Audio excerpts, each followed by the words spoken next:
All right, great. Hello, everybody. Welcome to the Healthy Food Access webinar. This is part of our larger Healthy Utah Community Learning Network. And so we try to do a webinar every other month on a different health topic on how to build a healthy community. So this week we have some great guest speakers to talk about healthy food access. But before then, we just have a couple of announcements and housekeeping things to talk about. So I'm going to go through this pretty fast to make sure that we have enough time for our guest speakers and questions. But we are recording this webinar, and after the webinar ends, we'll send out a link to the recording as well as all of the materials and the resources that were shared today. So if you weren't able to catch a QR code or something, that'll be sent out to you. So we also ask that you remain muted to respect the speakers, please. And if you have any questions, we will save time at the end of the webinar for all those questions, but please feel free to drop those in the chat as we go through this. So first up, we have our Get Healthy Utah annual event scheduled for September 16th. Our theme this year is going to be momentum, and we'll be talking about the Healthy Utah Community Designation and what it's achieved over the last few years and our plans for it in the future. So you can scan that QR code, that'll take you to the registration page. The event will be at Mill Creek Common, and it's a very beautiful space, and you might even have the chance to roller skate or do the rock climbing. So there's some exciting things in there as well. Next, we have our Healthy Utah Communities Input Survey. So at Get Healthy Utah, we're updating and refreshing our Healthy Utah Community Designation application, our partner engagement structure, and our learning network, which includes our webinars and webinar structure. So if you have ever engaged with our work or you're a part of a city or town that is designated, we would love to hear your feedback as we start to refresh some things. So please feel welcome to scan this QR code. The survey shouldn't take more than 10 minutes, and you may be entered into a raffle to win a gift card. For those folks who are from a city or town, our next deadline for the Healthy Utah Community Designation is August 1st for the fall cohort. So if you're interested in this, feel free to go to that link to learn more, or I have my email down there. So you're welcome to email me and we can get you set up with an application. All right, so we're all here today to talk about healthy food access. And this is a very important topic because across the country, people are not consuming the recommended number of fruits and vegetables each day.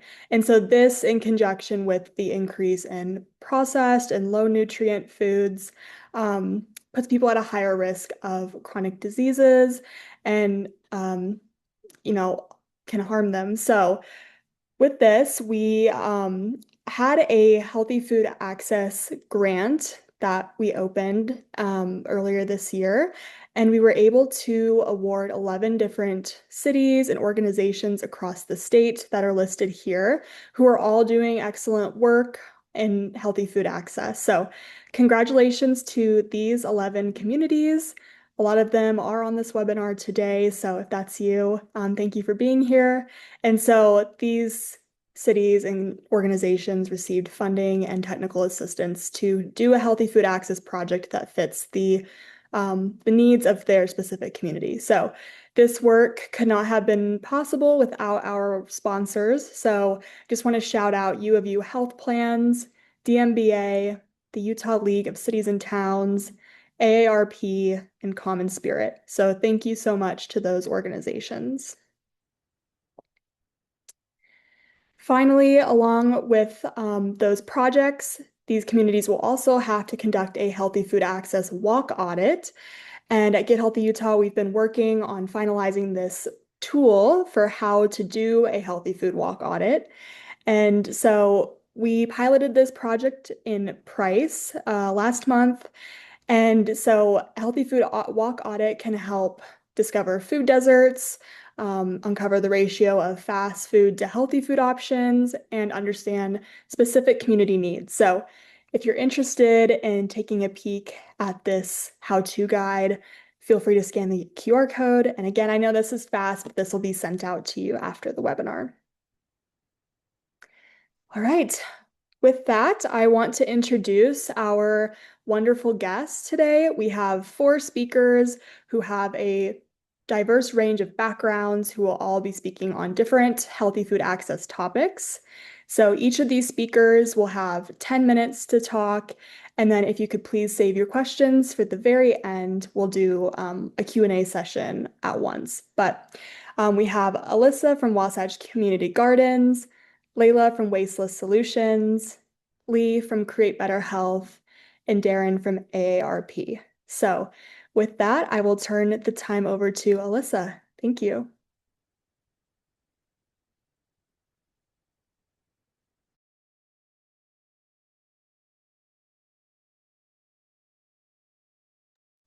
All right. Hi, y'all. Thank you so much. Get Healthy Utah. I'm excited to be here. Today, I'm going to talk about community garden sustainability, starting your garden, and keeping it running for years to come. I am the Community Gardens Program Director with Wasatch Community Gardens. And um, I'm going to talk a little bit about Wasatch Community Gardens briefly. Our mission is to empower people to grow and eat healthy, organic, local food. We were founded in 1989 as Wasatch Fish and Gardens, and we've provided children, adults, and families in Salt Lake County with access to land and education for growing and eating fresh produce. Since that time, we've actually expanded to 19 community gardens across Salt Lake County and 3 farm sites.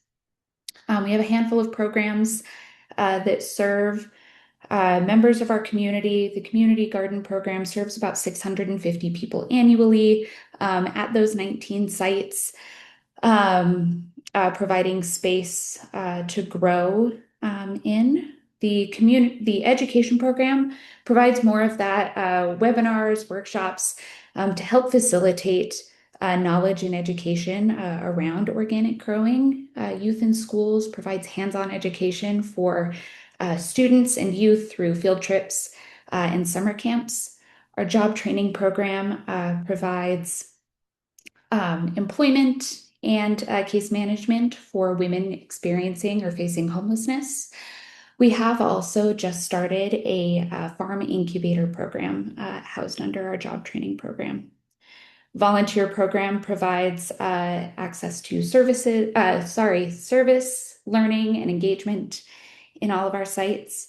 And our advocacy and justice program makes sure that we are serving all of our community so that we make sure we have a lens toward best serving our populations.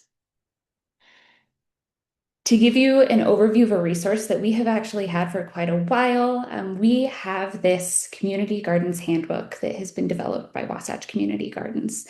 This can give you an overview of how to start a garden, whether you're at the early conception phases, or if you have a garden in place and just want a refresher on a problem or challenge you're facing. I have a link to it in the presentation. You can also find it on our website, wasatchgardens.org. This will walk you through everything from finding land, doing a site visit, determining what would be a beneficial site for you, and also building that community, getting a community network engaged and involved in your garden.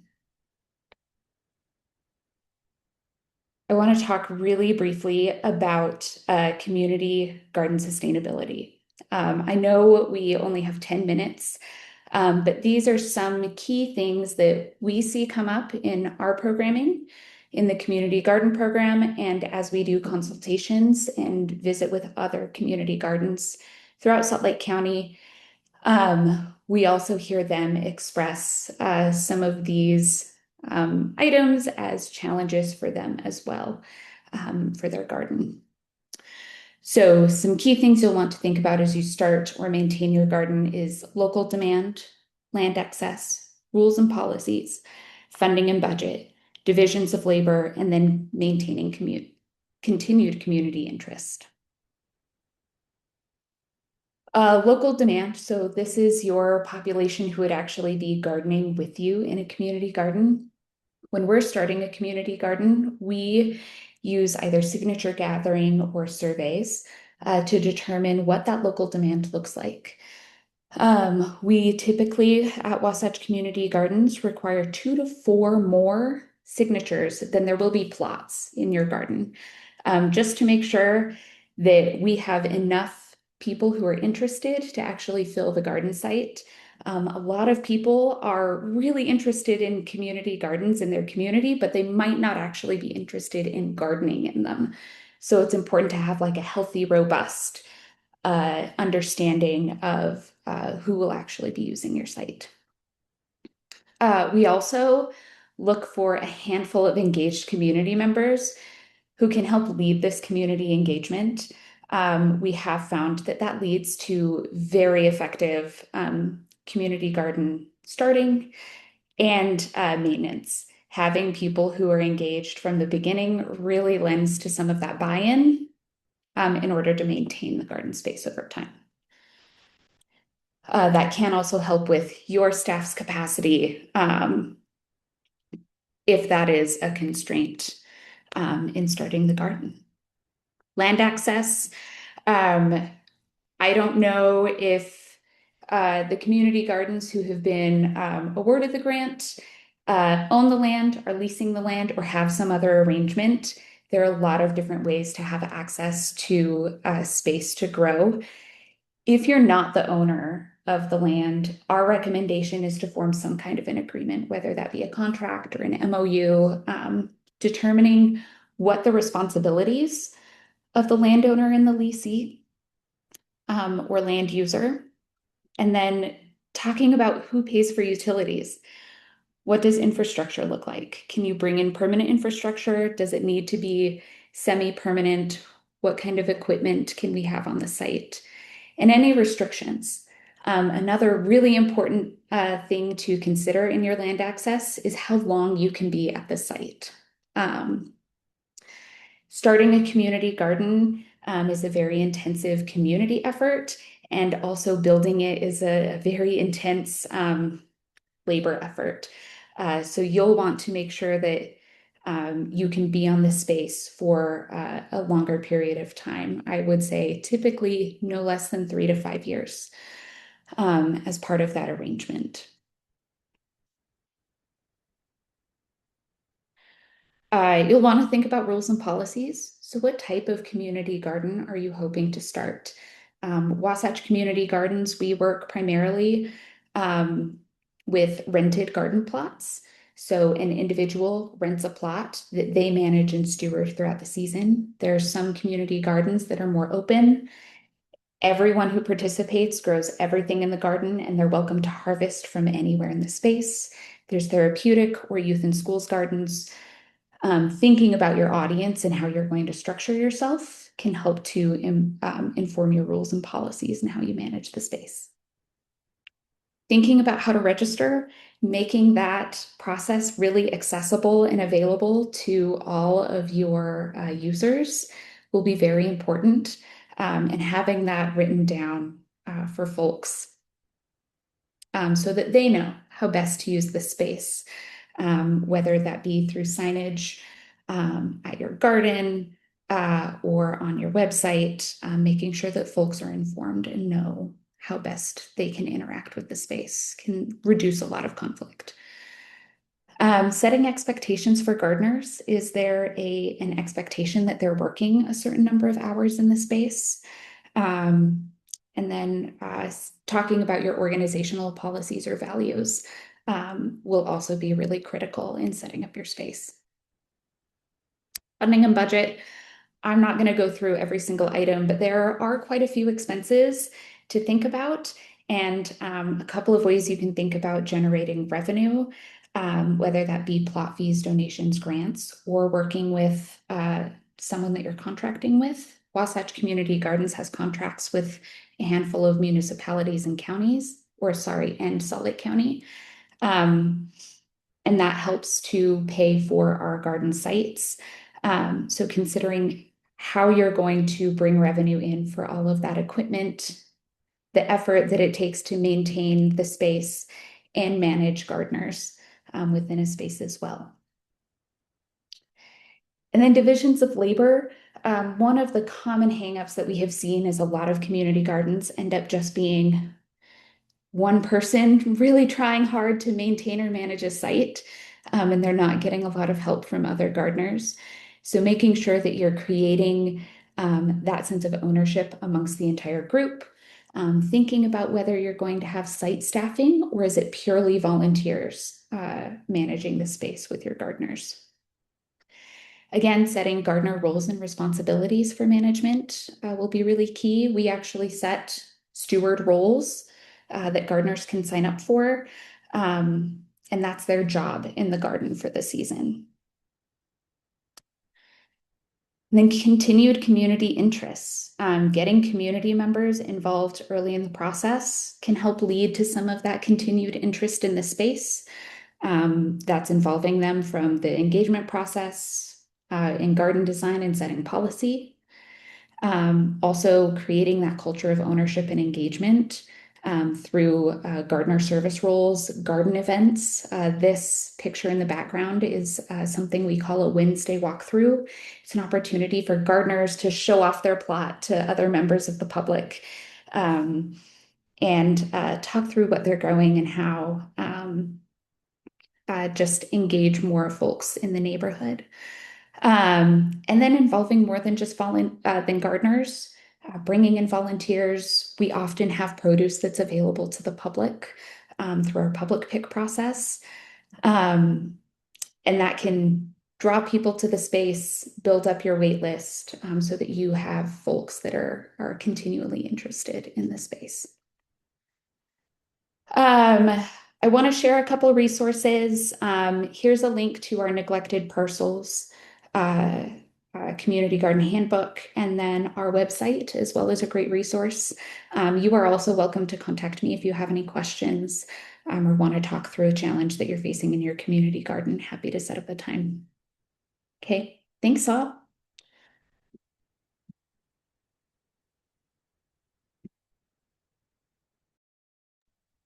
Great. Thank you so much, Alyssa. Now we'll hear from Laila from Wasteless Solutions.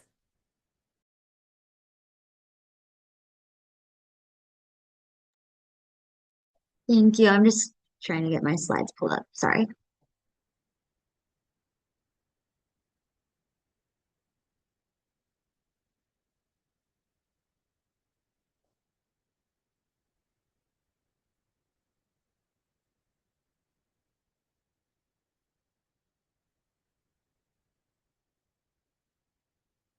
Sorry, I'm just struggling with technology. Okay. Thanks for having me. I'm Laila Hakkarinen, the Community Engagement Manager with Wasteless Solutions. We're a nonprofit dedicated to the education, prevention, and diversion of food waste in Utah. I just want to kind of talk about food waste in Utah. We recognize that over 600,000 tons of food is wasted in our state every year. And that's nearly the weight of two Empire State Buildings. And this is all at once perfectly edible food. At the same time, almost 450,000 individuals in Utah are experiencing food insecurity, and 1 out of 5 Utah households with children are also experiencing that food insecurity. The EPA puts out this food recovery hierarchy of like the best course of action for surplus food and how we divert that from the landfill. The first step is prevention, and next is diverting that food to feed us humans in need. And then after that comes feeding animals, anaerobic digestion, and then compost. And at Wasteless, we're focusing on that prevention and diversion. Our primary program is Food Rescue. We utilize an app called Food Rescue US to connect volunteers with food donors and receiving agencies. Our food donors are anywhere from grocery stores to restaurants, cafeterias, caterers, and even backyard gardeners and farmers. And then we get that surplus edible food to our receiving agencies. That's a community resource center, a homeless shelter, pantries, places like YWCA or Boys and Girls Clubs. The current state of food rescue in Utah, uh, as far as I know, we are the only official food rescue in Utah. I do know that there's some food recovery programs on college campuses, but as far as a food rescue organization, we're currently the only operating one, and we're operating in 4 different counties: Salt Lake, Weber, Summit, and Box Elder. We have a really small team of 3 full-time people and then a part-time coordinator in each county.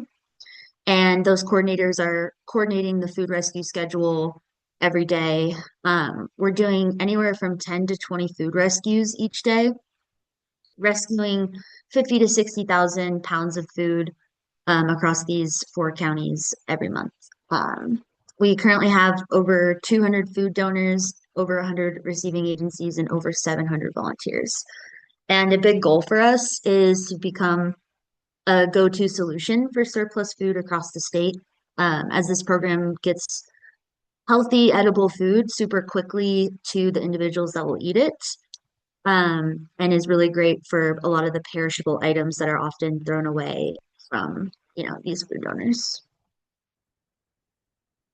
If you're looking to build a strong food rescue program, here's kind of our recommendations is to start with strong partnerships. For us, it's a lot of relationship management between food donors and receiving agencies, ensuring that we're getting the right food to the right people. We try to keep it really simple and easy to participate across all food donors, receiving agencies, and volunteers. So the pickups are really quick. They take about 30 minutes to an hour, and the volunteer will simply go pick up from that food donor and take it directly to the receiving agency. And volunteers can sign up for a whole day of rescues or just do one rescue a week. It's kind of easy to participate at whatever level they're interested in. We use Food Rescue US for our technology to track the rescues, the pounds of food we're saving, and kind of coordinate the schedule. We always prioritize food safety, and so we ensure that we're training our volunteers, but also we're training the food donors to ensure that the food that they're donating is packaged correctly, and that way our volunteers don't really have to interact with the food or do any food handling. They're simply just picking it up. We also have an easy onboarding process for volunteers and flexible opportunities. As far as scaling food rescue in your community, it's really important to match the right food with the right people. And especially with culturally relevant distribution as well. We started small and we've grown over each year. And so we started small in Salt Lake County and have grown since 2018. Our founders was simply just started this food rescue program by picking up surplus bread from a bakery and taking it to the shelter near her house. So it's something that you can start small and then expand from there. We track all of our impact, so the meals provided, the food rescued, and then can put that in an impact calculator from Refed to determine the environmental impact of saving that food. We educate our food donors on preventing waste at the source, ensuring that there really shouldn't be the massive amounts of surplus that we have in our food system. We're always centering equity and dignity and trying to distribute culturally relevant food to individuals who need it.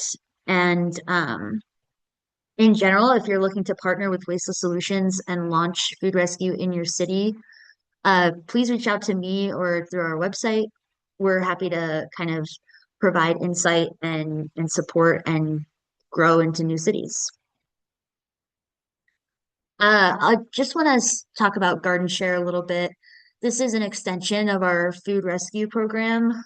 We recognize that there's a lot of surplus garden produce that goes to waste or from people's fruit trees or on farms. So uh, backyard gardeners can take surplus produce and deliver it directly to our nonprofit partners. If you go to our website, you can navigate to Garden Share or just go to wastelesssolutions.org/map to see the map of all destinations where you can drop off your garden produce in your neighborhood and then just track that donation by logging it in this form. We have partnered with Mill Creek City to kind of share garden or to start Garden Share there, and they've really taken ownership over that program and run it themselves. And it's now called Produce Pals, and they have a really robust program and way to get garden produce to individuals who need it just directly in that city. And so a case study from that partnership will be available to all of you as well and sent out after this meeting. Another pillar of our work is education, and it's our goal to really create a movement around the value of food and why we should be reducing food waste. We do this through sharing food waste tips and facts on our social media, presenting in the community, and providing a lot of resources on our website as well. And you guys can get in touch with us by just going to our website, contact us on social media, or email me directly. My email is just layla@wastelesssolutions.org.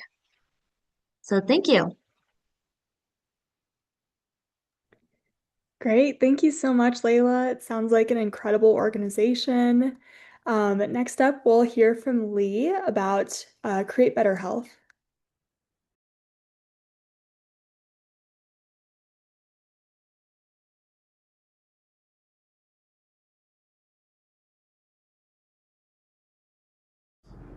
Great, thank you. Sorry, I lost my microphone to actually speak. Thank you so much. It's great to be part of this conversation.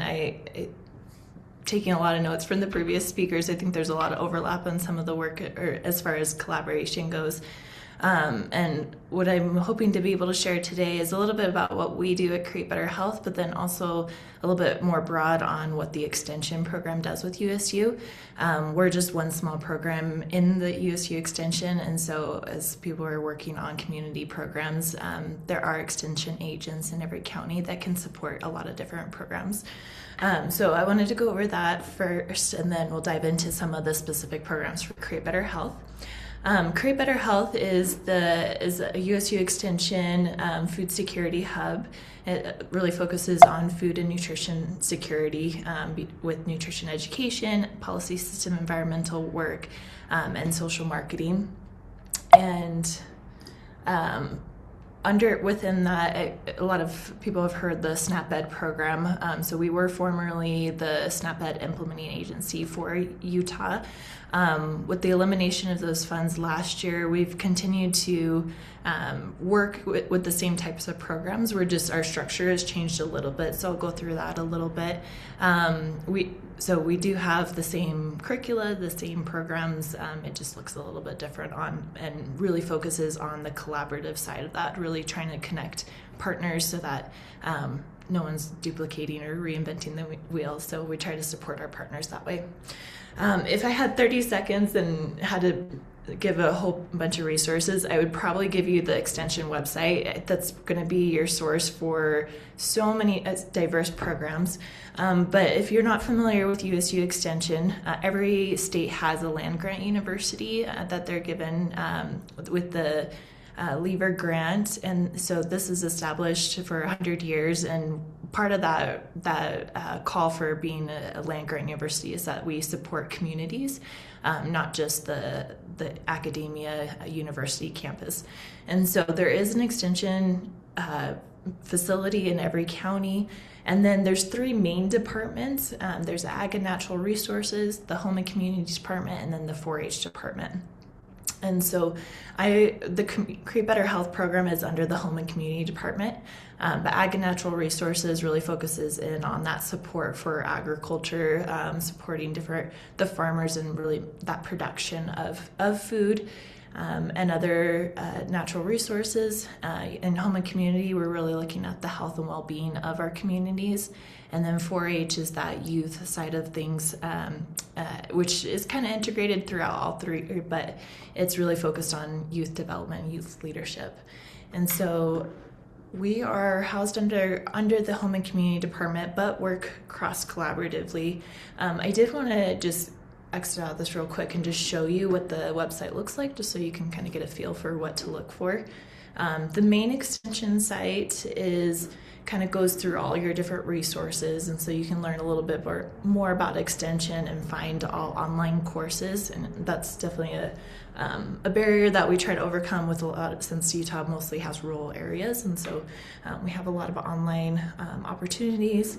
And then I've got my little users over here. Okay, there we go. So within Home and Community Department, we just recently updated this, and it's just constantly updating. So you can go back and look at it each time if there's any topic area that you're interested in looking at resources, whether it's programming, handouts, if it's just you want expertise. We've got a lot of specialists across the state who are experts in each of these areas.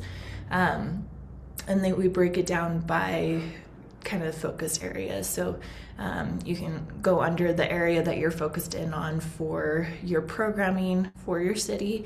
And then there's always going to be a point of contact, so that if you want further information, if you want someone to come out and help support development of the program, if you want someone to come teach the program, you can find those resources there. So under like nutrition as well as hunger solutions, we're housed under there, but there's also things like mental health, workforce development in rural areas, physical health, that type of thing. So lots of different resources. When I was trying to figure out how to encompass this in a couple minutes, I figured the website is probably our best bet here.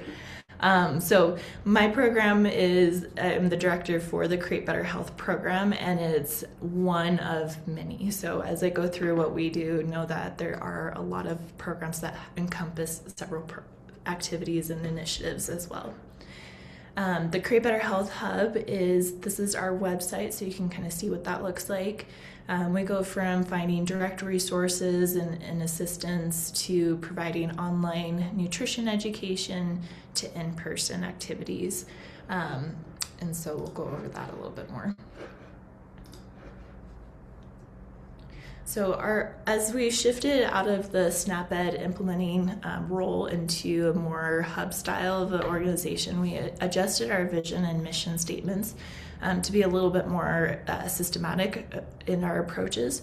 So we are looking for a nutrition secure state where healthy food systems are resilient and accessible, and all Utahns have access to healthy foods, safe physical activity spaces, evidence-based health education, and effective support systems. Our mission is to strengthen food and nutrition security systems and empower Utahns at every stage of life to make healthier choices. And we do this by building networks, advancing research, expanding the nutrition workforce, delivering evidence-based education, sharing stories, and supporting sustainable community solutions. This is our basic structure, so we kind of break it down into two divisions. One is the community action, and this is where we're going out into the community to actually teach the classes, set up a system change, and then the Hunger Solutions Institute is where we're building capacity. So this is where you can find a lot of professional development opportunities if you want to kind of the train the trainer style.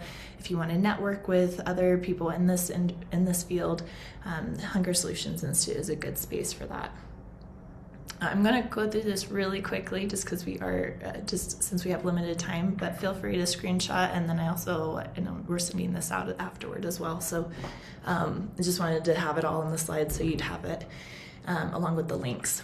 But so as far as the community resource action division, we have some resource sharing or indirect education pieces. We do have the SNAP outreach contract this year, and that is really focusing on supporting individuals to get onto SNAP benefits. So it can look like having a booth where we do pre-screening to see if they're eligible for SNAP benefits, talk about the nuances. There's a lot of just random little things that can be hard to keep up with, and so doing that education. We are a limited team now, so we also can do train the trainer. So if your team wants to know how to support your clients on how to enroll in SNAP benefits, we can also do that type of training. We do booths or resource fairs where we're connecting individuals to local partners, so we can help facilitate that coordination. And then we have a large bank of recipes and handouts on our website, and they're really focused in on accessible nutrition, and so looking at healthy foods, healthy recipes that you can put together on a budget. And a lot of the recipes really focus in on what you can access from the food pantry too. So some of the canned foods, or we'll work with pantry partners to get recipes of something that they got in bulk, so that they can go through those food items faster. For direct education, this is where we're either coming in person to teach, or we have online versions as well. We have a Create Better Health for Adults. This is kind of our main curricula that we teach. This one we have in 3 different formats. So we teach it we have a self-paced version, we have a live virtual, and then also we can teach it in person. And then the Create Healthy Gardens, I know that's a interest for a lot in this group. We teach a lot of nutrition and physical activity with emphasis on trying the new foods that are in the gardens.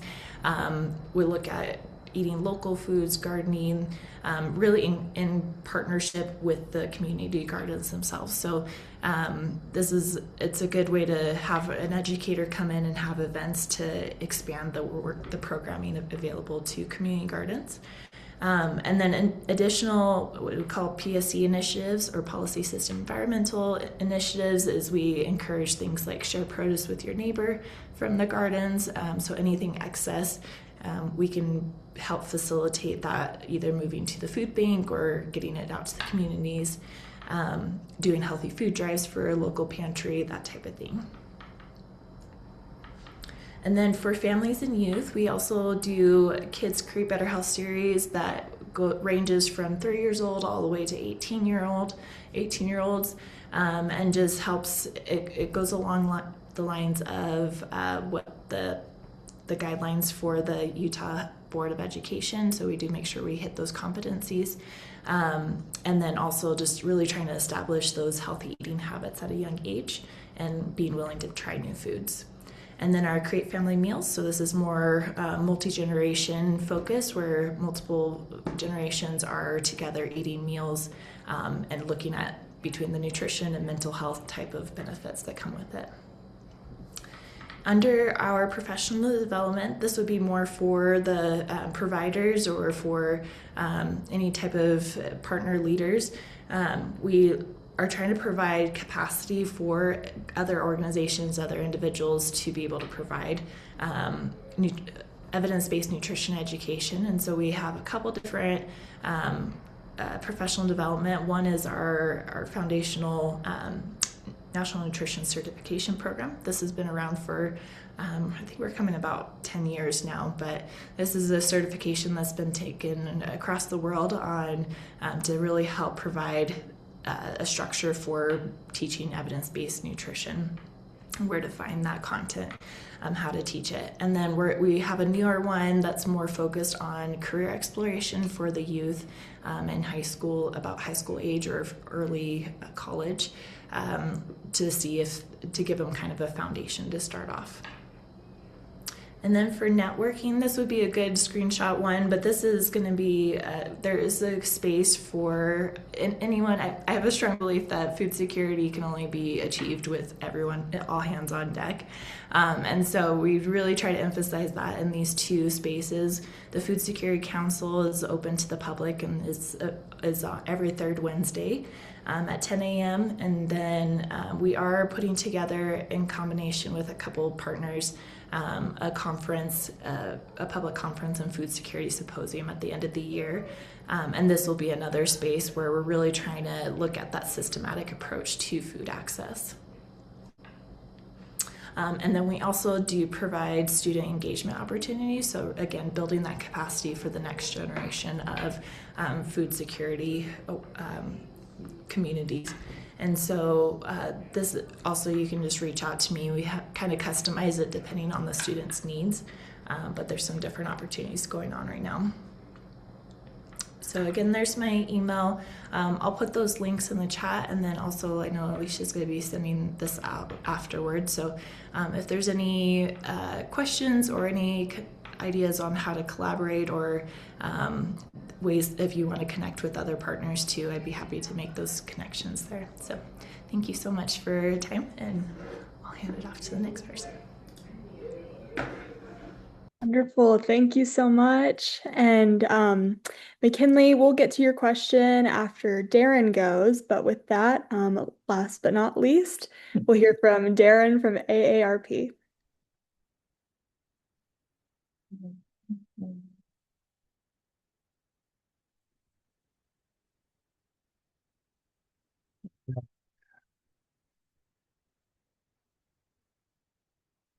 Oh, hang on.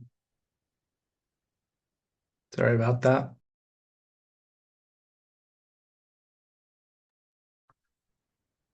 Okay, let's do it on the bottom now.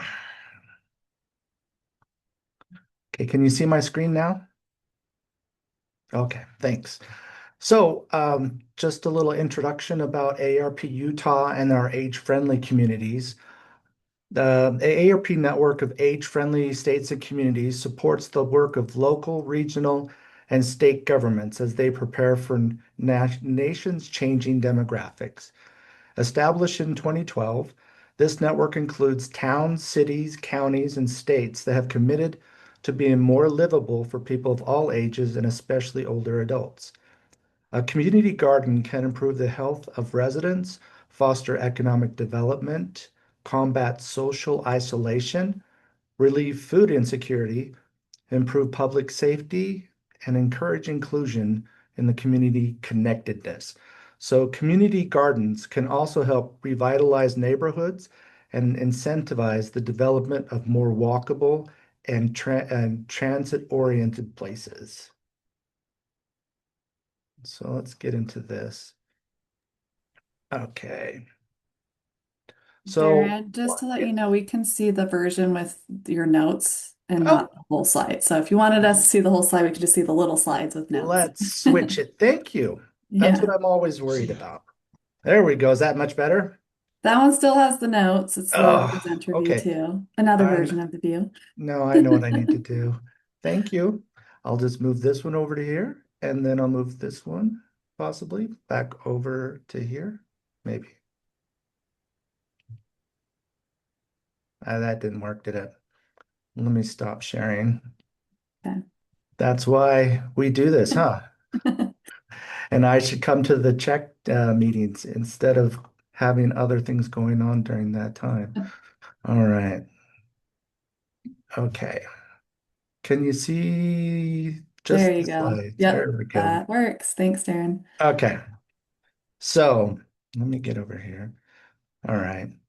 Healthy food access is fundamental to healthy aging.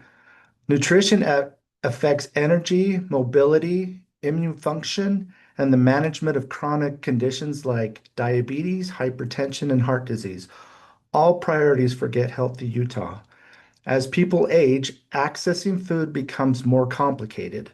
Fixed income, rising cost, transportation challenges, and physical limitations make every routine grocery shopping difficult. When we talk about food access, what we're really talking about prevention. Communities that support access to nutrition food help older adults communities that support access to nutrition food help older adults stay healthier longer, reduce avoidable medical costs, and maintain independence.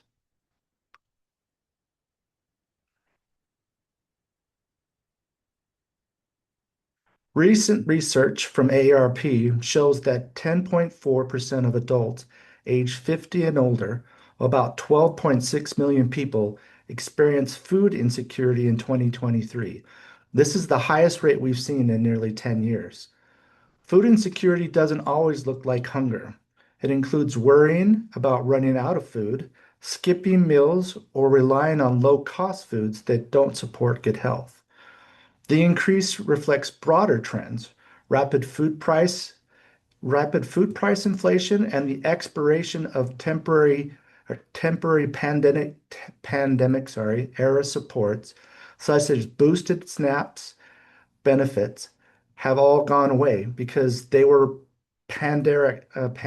no, COVID area. There you go. Sorry for expanded SNAP, but those are now gone. So what do we do about it? So in Utah, this is what it looks now.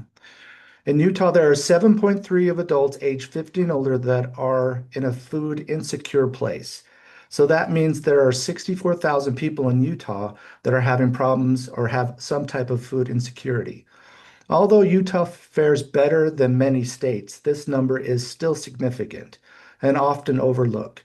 Food insecurity is frequently hidden, especially among older adults who may not seek help or not identify themselves as hungry. Rural people, people living alone, and communities of color face a higher risk. Utah's strong overall health indicators can mask these local challenges, which make targeted community level solutions especially important.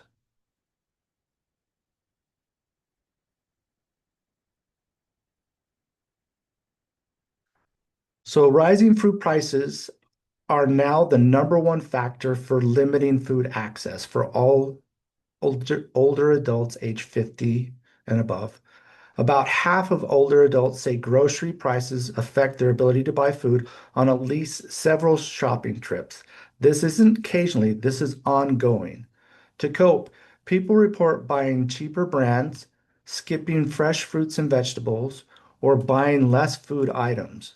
From a health perspective, these coping strategies increase the risk of chronic disease and complications or provide poor outcomes.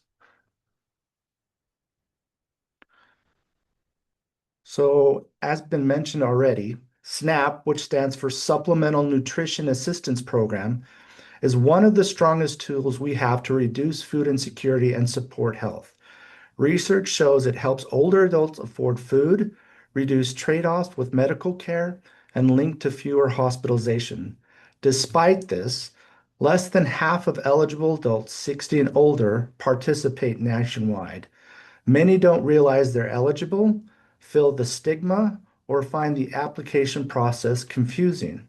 For Utah, improving SNAP outreach, especially through trusted health, aging, and community partners, is a high impact, evidence-based opportunity for us all.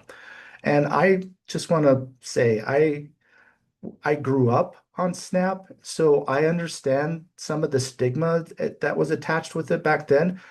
And it's really important for us to increase this type of outreach. Has been mentioned before, the applications are confusing, but the stigma or what it was back in the 80s or 90s or the 70s is completely different than what it is today.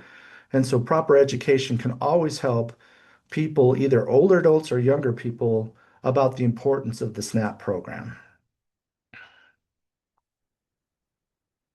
So within AARP's a network of age-friendly states and communities, food access strategies are shaped through local needs assessments.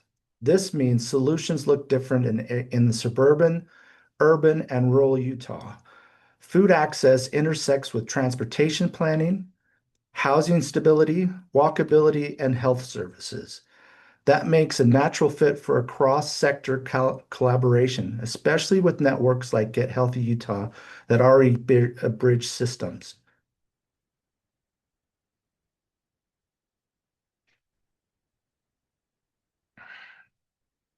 In Utah, for example, comes Taylorsville. So the Taylorsville Senior Center has a community garden to engage older adults, including immigrants and refugees. The garden uses raised beds and shares tools to make participation easy for people with mobility challenges, and it allows participants to grow food that they recognize and enjoy. Beyond the food, the garden supports physical activity, reduces isolation, and builds trust, factors strongly associated with better health outcomes. And I think it's important for us to recognize this too. We can have all these community gardens that we want to put into place or try to put into place, but we want to make sure that the people who are participating are enjoying those food, that they recognize it, they enjoy eating it, because if you don't like zucchini and you grow lots of zucchini, that might not be a good outcome for your garden. So, what makes food access efforts age-friendly and healthy? Well, age-friendly food access efforts are intentionally designed. So when you're building these places, you have to look at these different factors.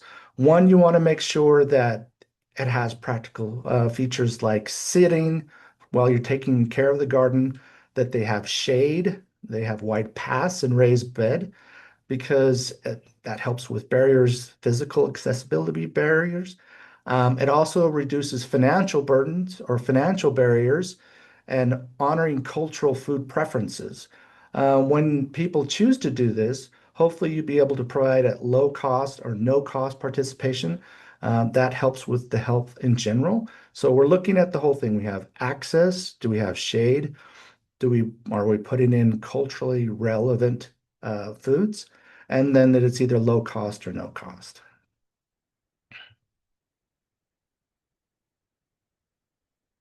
So opportunities for the Get Healthy Network. One is, again, is opportunities to support SNAP enrollment through the health system, or partnering with senior centers and food banks, or integrating food access into community health improvement plans. We need to get the information out there about SNAP. If you're partnering with the aging and other food organizations, you can get better enrollment. You can have people that are older and younger come to those healthy gardens, but it also helps them with that isolation. It gets them out and socializing, and it's better for the community. We've had what we recommend is that you do small pilots, like mobile food access or gardens or referral systems at first.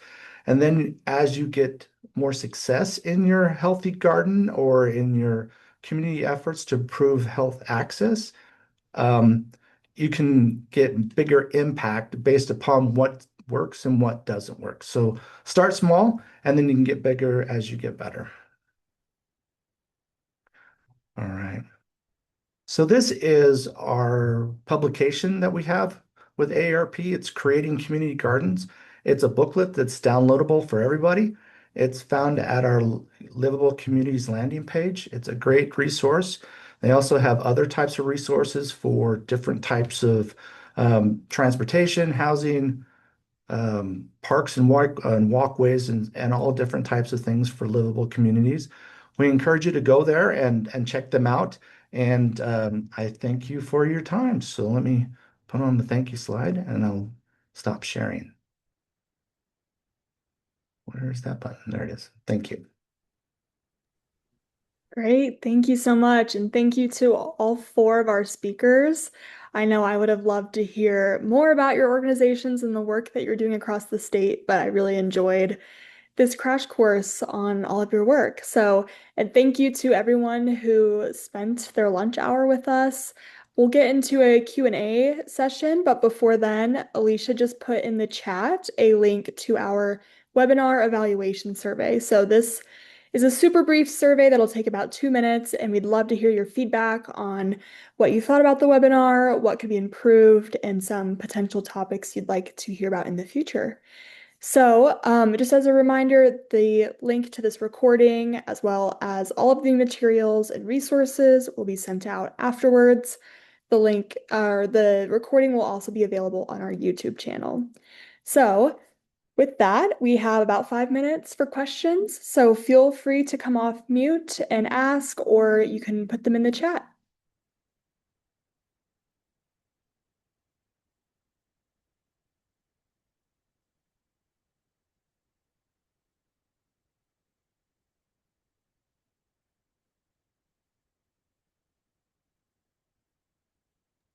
I had a quick question. So in rural Utah, we have, obviously our statistics are a little lower on, some of the, I wouldn't say needs for the program, but, specifically I'm looking at the Wasteless Solutions program. And we do have, restaurants and farms and people with produce. We have a running joke that you don't leave your car unlocked in Parowan in harvest season or you'll go out there and it'll be full of vegetables, especially crookneck squash.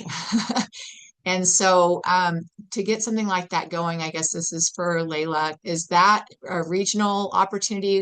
Is it hard to get something like that going? Is it something we can kind of just fill in some information, maybe build a platform here? Because I do think people would help with that if we had just, again, just framework for that, because we do waste a lot of food unnecessarily. And I think people are aware of that and would like to help.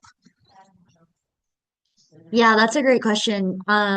Rural communities is an area of focus for us over the next few years, kind of where we want to expand because we're currently like in Salt Lake and that's a big like urban area, but then in Weber County we do a lot more like gleaning work with farmers and backyard gardeners. So it would take probably just some surveying of like that area. Um, uh, I'd be happy to like set up a time to talk and kind of just evaluate what that community looks like and like where the waste is happening or surplus, and then kind of who to get that to as well. It would just take some further research, but I definitely see it as like a potential new place to have a program like that in some Okay. capacity. I just wanted to make sure it wasn't completely like population driven, because I know it's hard to even get the word out to these communities, but if it's something that we can work with, we've got some pretty awesome volunteers. So, all right, thank Yeah, you. yeah, totally. Thanks for your question, Molly. It looks like McKinley asked, it looks like Lee answered, but McKinley asked if you're interested in the Train the Trainer program, who to contact, and looks like you can contact Lee, so thank you. I had Right. one question for anyone. I mean, I don't know, Alyssa or others that have examples. Darren talked about some of these accessibility pieces for aging adults with community gardens, such as raised beds. When he said shade, I like didn't even think about shade. I'm like, I don't know if I've ever been to a community garden with shade. Anyway, I was just interested to see if that is something that we always think about and have in our community gardens, or if that's harder to find for the accessibility piece for older adults. I'm happy to chat about this one a little bit. This is something that we have been thinking about actively with the community garden program, and have been implementing in several of our spaces. We've applied for grants for some of our community gathering spaces to make those kinds of accessibility improvements. And I would actually argue in our current climate, shade is going to be a necessity for all of us. So we have been rolling that out for our community spaces, but also there is sometimes a need in Utah for shade for crops as well. So that's something that we have been doing and providing shade cloth to gardeners at certain sites.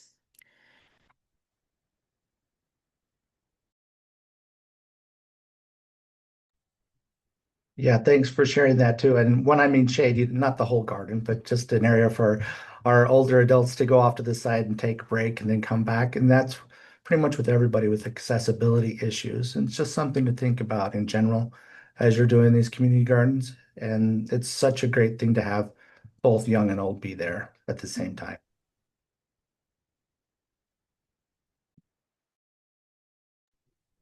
Well, great. I'm sure if you have any more questions, we will send out the speaker's contact information so you can either email us at Get Healthy Utah and we'll pass that along, or you can talk to them directly. But it is 1 o'clock, so I want to say thank you again to all of our speakers. This was really great, and thank you to everyone who attended. I hope you all have a great rest of your day. Thank you. Thanks.